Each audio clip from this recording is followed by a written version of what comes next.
Mambo vipi mtazamaji wa Mwananchi Digital, jina langu ni Victoria Mankiari, karibu sana. Tuko nyumbani hapa, kunaweza kukawa nyumbani kwetu lakini pia ni nyumbani kwa kiungo Sospeter Bajana ambaye alikuwa anaichezea Azam kwa kipindi kirefu sana, takriban miaka 15. Leo tuko hapa kujua safari yake ya soka. Mambo mengi sana ambayo hatuyajui kuhusu Bajana, leo tutakwenda kuyafahamu. Ungana nami. Bajana, mambo? Mambo poa. Mzima? Alhamdulillah. Kwa nini watu wengi wanasema wewe uko serious? Ni kweli? Mimi ukuta unacheka. Sijui kama mtu na define yake, lakini mimi ni mtu poa sana. Ni mtu mmoja mcheshi. So nafikiri wana define kutokana na appearance yangu uwanjani.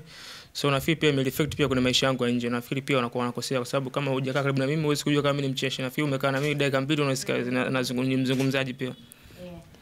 Appearance yako uwanjani ina wewe binafsi ikoje ukiambiwa uizungumzie? No, ni kwa sababu ni kazini, obviously mtoto kia kazini lazima uwe serious kwa sababu ni kazi yako ambayo inasababisha watu wako wanaenda shule, familia inaishi vizuri, wazazi pia wanakupigia simu kukutegemea.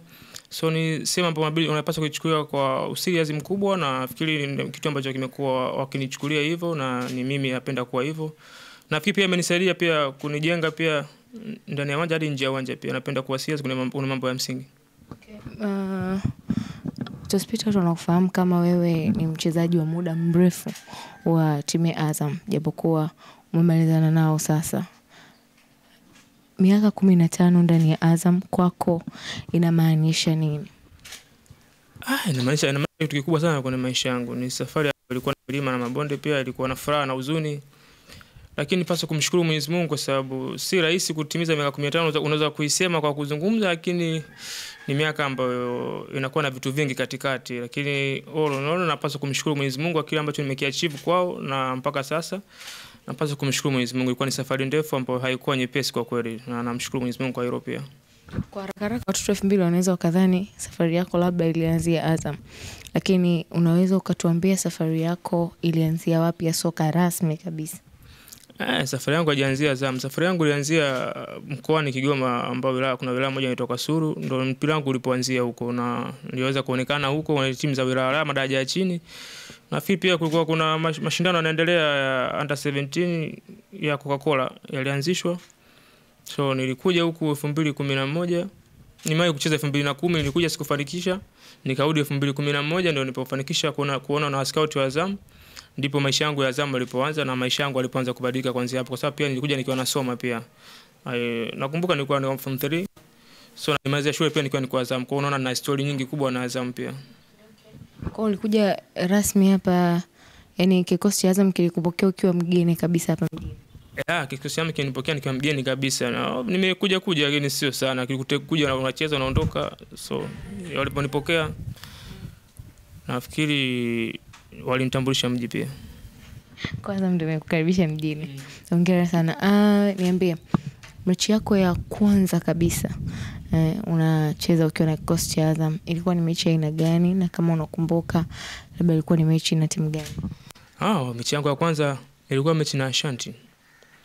Ilikuwa ni mechi ambayo tulishinda goli 4 nafikiri, na ndio mechi yangu ya kwanza kabisa kwenye ligi nacheza. Sikuwa hata kwenye mpango wa kucheza kwa kweli. Nafikiri ni mipango ya Mwenyezi Mungu. Kwa sababu always nakumbuka tulikuwa kuna mashindano fulani yameanzishwa ya timu ya taifa, nafikiri walikuwa Gatukuyu kule, sio kwa naitwaje. Nilikuwa nimetoka Kempo, nilikuwa niko senior team lakini kama unaenda huko under 20 huko senior team, kwa huko katikati unafanya mazoezi nao, watu wengine wanafanya nao mazoezi. So nakumbuka nilikuwa kwenye kujitafutia riski pia namna gani naweza nikatoboa kwenye maisha mengine. So nafikiri walikuwa na changamoto ya viungo katikati, walikuwa watu wanaumwa sio na kadi. So nilipigiwa simu kwa kana bana nahitajika kambini, kwamba na kocha senior team ananiita. Nilikuwa surprise kwa kweli, kwa sababu haizi kuwa nyepesi kutoka huko niliko alafu naambiwa kocha senior team anakuita na unahitajika kucheza mechi ya ligi, na sije kucheza, kwa sikuwa na mafikirio ya kucheza kwa hivi karibuni. So nilitikia wito, nilirudi na nilifika mazoezini na nilikabidhiwa jezi bipsi ya mazoezini. Nikaona hichi kitu gani kinaenda kutokea? It means kwamba naenda kucheza mechi, kwa sababu ukiwa una timu ya kucheza unakuwa unajua kesho naweza nikacheza mechi. So ilikuwa surprise kwa kweli, ilikuwa surprise, na nashukuru Mungu na niliweza kukam na nilitulia na nilifanya vizuri pia kwenye mechi hiyo, na ikafungulia vitu vingi sana. Okay. Mechi yako ya kwanza kufunga bao ilikuwa ipi? Mechi yangu ya kwanza kufunga bao Ilikuwa mechi gani? Cha kwanza kufunga bao. Nafikiri ilikuwa mechi na Singida 2020, 2020. Sio mfungaji sana lakini nikifunga nafikiri nchi kidogo itasikia kama mtu kafunga goli. Hiyo inaweza ikawa ni moja kati ya tofauti yako kubwa sana na wachezaji wengi. Inakuwaje, yani unajipanga kabisa kwamba mimi in case nikipata nafasi hili litakuwa shuti langu, au inakuwaje? Ni moment tu inatokea, kwa sababu pia naamini kwenye nguvu zangu, pia naamini kwenye quality nilionayo ya kupiga mbali. So na moment inatokea, pia nafasi ikitokea kipatikana unaweza kusukuma na sukuma. Nashukuru Mungu na nimekuwa nikijaribu mara nyingi, nimekuwa nikifanikiwa, japokuwa baadhi ninakuwa sipati, but ninazopatia alhamdulillah, mshukuru Mwenyezi Mungu kwa kweli. Una uwezo kucheza nafasi ngapi uwanjani? Naweza kucheza nafasi zaidi ya 4. Naweza kucheza namba 6, naweza kucheza namba 8, naweza kucheza namba 10, naweza kucheza winger pembeni. So even ya fullback nishaye kucheza fullback ya kulia, so nacheza mechi namba nyingi uwanjani pia. Namba ipi ambayo ulikuwa umeicheza kwa misimu yako yote, yani kwa miaka yako 15 ndani ya Azam umeicheza hiyo nafasi mara nyingi? Ni namba 6. Namba 6 namba 8 ndio nimecheza muda mrefu. Kocha gani ambaye unasema kwa haraka ukizungumzia safari yako ya soka unasema huyu ndio ambaye alinipa nafasi ya mimi kuwa bajana wa leo? Obvious nitamtaja kocha wangu wa kwanza ambaye aliweza kuniamini nikiwa kijana mdogo, alikuwa kocha Omog, alikuwa Azam. So na nitampa credit kwa sababu yeye aliweza kuniona nikiwa kijana mdogo na kuona kama mimi nina future ya kufika mbali, na nampa credit zake, na Mwenyezi Mungu aendelee kumweka huko aliko. Msimu wa ndani ya Azam, msimu mgumu sana kwako ulikuwa ni upi? Msimu mgumu kwangu ni msimu ulioisha wa nyuma yake, ambapo nilikuwa na injury ambapo mpaka leo iliweza kunirudisha nyuma kwa asilimia kubwa. Na hisi ndio ulikuwa msimu mgumu sana, japokuwa nilianza vizuri, but katikati ilikuja kuwa msimu mgumu sana ambao sitaki kukumbuka kwenye maisha yangu, sababu unirudisha nyuma sana, sababu baada ya kuumia nililose vitu vingi sana. So mpaka sasa hizi najaribu kurudi kwa sababu ya injury hiyo pia. Na kwa haraka kichukumbusha, ulipata injury ya kitu gani na ulikaa kwa muda gani? Nilipata injury ya groin, ambapo nilikaa nje almost mwaka mmoja, na nimepona kwa sababu nilikuwa tangu mwaka jana ndio nilikuwa nilikapa kupona, nishapona kabisa. Nao niko na timu mpya na nategemea kufanya vizuri kwa sababu mimi ni mshindani, na hivi karibuni nitarudi na kucheza, na watu wataniona yule bajana wanamjua, na wafikiri wataendelea kumfurahia pia. Niambie, msimu mzuri, unajua kwa maisha kuna mabaya na mazuri pia. Msimu mzuri kwako ulikuwa upi? Msimu mzuri ni msimu wangu wa kwanza wa ligi. Obviously kwa sababu tunaenda kuchukua ubingwa pia, na nilikuwa bado kijana mdogo, so nitadetermine kama msimu mzuri pia, na nilikuwa na mchango pia kusaidia timu yangu kuchukua kikombe. Japokuwa nilikuwa kijana mdogo na sikucheza mechi nyingi, but hizo mechi nilizocheza nashukuru Mungu, na hisi ndio kwa msimu wangu bora kwa sababu ni msimu wangu wa kwanza pia. Kupata experience ya kucheza ligi kubwa. Niambie, kwenye maisha ndani ya Azam umekaa kwa kipindi kirefu, lakini pia mwishoni unakuja unasumbuliwa na majeraha. Moja kati ya kitu ambacho ukizungumza na wachezaji wengi wanakuambia hawakipendi au ni kigumu zaidi kwenye maisha yao ya soka ni kupitia kipindi cha majeraha.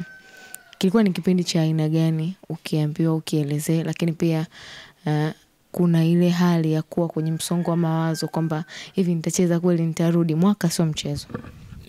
Katika kitu kigumu kwa wachezaji ni injury. Tunaomba Mwenyezi Mungu atuepushe sana injury. Kwa kazi yetu hii haihitaji kuwa na injury nyingi. Ukiwa na injury nyingi sana zinakurudisha nyuma. Na pia tunapata comfort kubwa na madaktari ambao wametuzunguka karibu kutusaidia mawazo na kutusaidia namna gani ya kuovercome matatizo. Nashukuru Mungu pia familia pia zinakaa zipo karibu pia na sisi. Kuna namna gani tunaweza tukavuka hatua moja kwenda hatua nyingine, lakini ni hatua ngumu ambayo ina stress sana.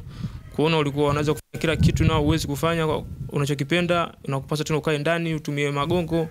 So ni issue ngumu na ni hatua ngumu kuivuka, lakini kwa kutegemea Mwenyezi Mungu, kwa kuomba kudari, unaweza kuvuka na kuona unaweza kuanza tena mwanzo upya na kupata maisha mapya pia, sababu pia kuna nafasi ya pili pia. Nipe story kidogo, ilikuwaje mpaka ukapata injury? siwezi kusema ilikuwaje, lakini nakumbuka injury yangu ilianza taratibu. Niko national team na tunacheza na Morocco. Nacheza mechi na Morocco ile nasikia maumivu. After niliendelea kucheza nikiamini ni maumivu ambayo kwa sababu yanakujaga yanatokea sio wachezaji, kuna wakati tunacheza na maumivu baadaye yanapotea. So baada ya kucheza nikaona no, still bado na si maumivu makubwa. Nafikiri baada ya mechi na JKT tulicheza nyumbani pale, nilifunga goli moja. Baada ya goli tu sikuwa najisikia vizuri kwa kweli. Baada ya mechi ile nilitoka pia nikakaa nje, nafikiri ni mwisho wa nikafanya vipimo zaidi kuhakikisha kwamba hili tatizo linalonisumbua ni kubwa kiasi gani, kwa sababu maumivu nilikuwa nasikia hakuwa ya kawaida. Kwa baada pale nilienda kufanya vipimo na vipimo vikaonyesha kweli nimeumia. So nilihitaji kufanywa check up zaidi, na nafikiri nilienda pia South Africa kwa check up. Nikafanya check up ya kwanza, wali suggest kuna option mbili, kuna option ya dawa na option ya surgery. Kwa for the first doctor akasema hatuwezi kwenda na surgery kwa sababu kuna option ya dawa. So nilipewa dawa. Sijai kumeza dawa vidonge 12 13 kwa wakati mmoja. Ilikuwa ni hatua ngumu pia. Nilimeza, lakini kweli baada ya kumeza dawa nilikuwa najisikia vizuri. After nimaki kwa dawa kama ya miezi miwili. Baada ya miezi miwili nikajisikia vizuri, but after dawa kuisha the pain iliendelea kuwepo.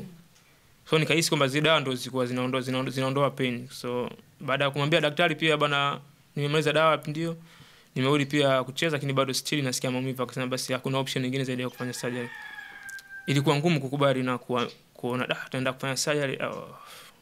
Lakini bado nikaambiwa ndio uzima wako, yani hakuna option nyingine. Kama hiyo imekataa, hakuna issue nyingine zaidi ya unataka kucheza lazima ufanye surgery. Kwa sababu bado kijana mdogo na nataka kucheza. Okay fine, let's do it. Afi tulifanya na tulifanikisha kwa asilimia kubwa sana, na nashukuru niko vizuri. Yeah. Saizi uko fresh kabisa. Abumiko kote usikii maumivu kabisa. Okay, moja kati nikipewa listi yanitaje wachezaji wazawa bora ambao ninawafahamu top 10, Bajana atakuwepo, na sio kwangu tu, inaweza ikawa kwa watu wengi ambao wanapenda mpira. Imekuwaje kubaki timu moja miaka 15? Ina offers na amini zilikuwa nyingi. Ilikuwaje, nini kilikuvutia sana kubaki Azam?